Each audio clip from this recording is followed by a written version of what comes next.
Hey YouTube, what's up? Woodsman500 here with a series of videos, ropes. I've been telling you guys about this for a good long time, so I think it's time that we get to it and start knocking off videos.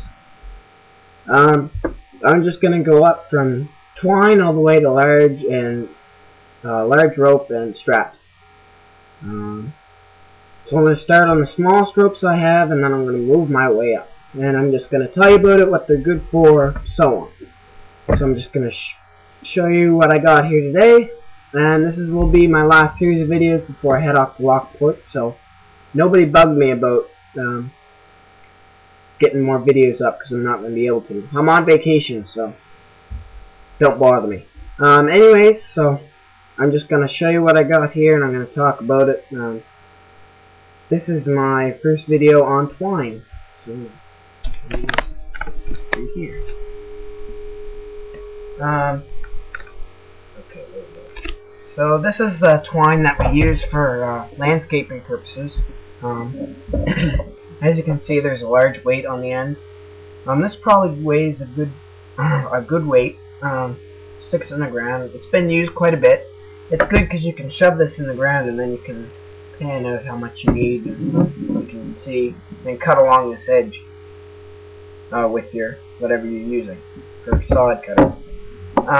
This is also, I use this a lot for my bows. It's not the proper bowstring, but I'll show you my bowstring later here.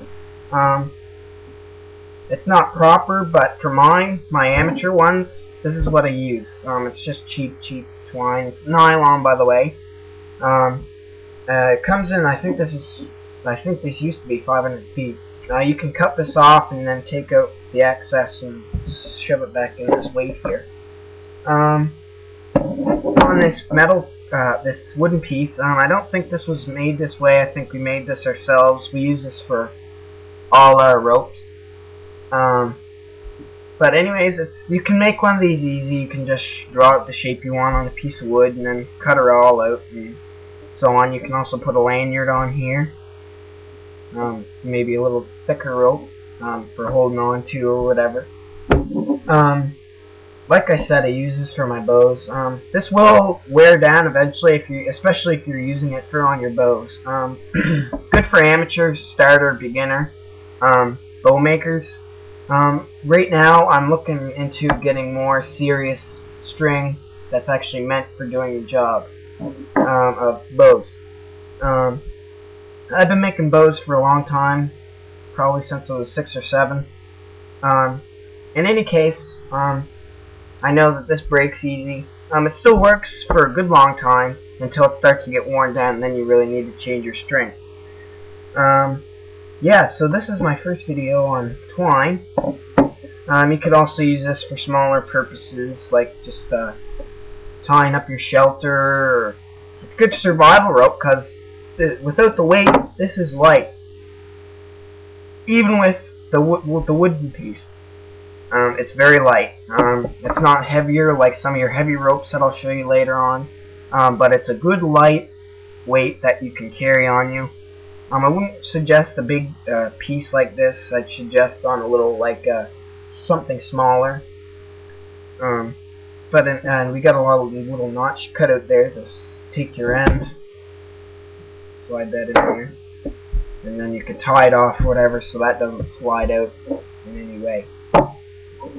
So this is my first video on twine. I'm going to quickly, give me a moment, I'll come back with the bowstring that's actually meant for the purpose.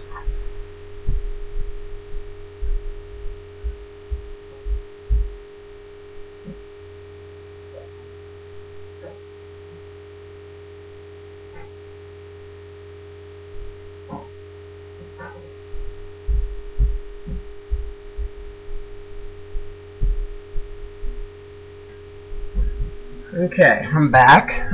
This is the actual string. As you can see, it looks like several of these were wound together, along with the loops up top. That'll go around your thing there. It's all the way down. This is strong. This is tough. This will keep you good for a long time. It's a little bit better in here because it's meant to keep your fingers together when you're pulling back on the bow. But still the same strength. They got a couple of notches in here to keep your bow in place.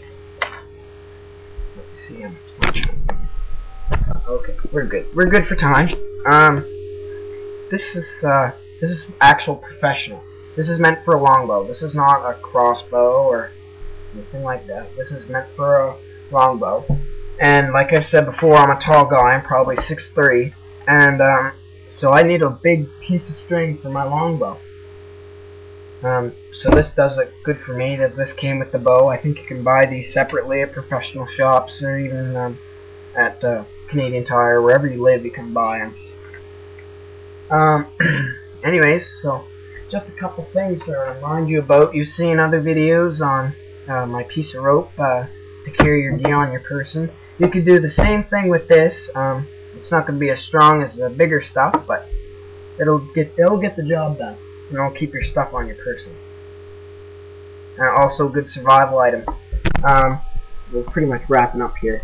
And in any survival situation, like if you're hunting, fishing, whatever, always have rope with you. It's always important. I'll say it now and I'll say it again. It's always important to have rope on you, on your person. Just because there's tons of uses for rope. With the bigger ropes I'll show you, you can actually open them up and get smaller twine for fishing or whatever your task is. So rope is a good thing to have in your survival kit. Excuse me. And on your person, period, for any use in the woods. With Man 500, here is another video on my first video of a series on string and large ropes. So stay tuned. We'll talk some more on it in my next vid. I'm pretty much out of time now, so in any case, have a good March break. I'll say it again at the end of the series of videos. Have a good March break. See you, YouTube, with Man 500.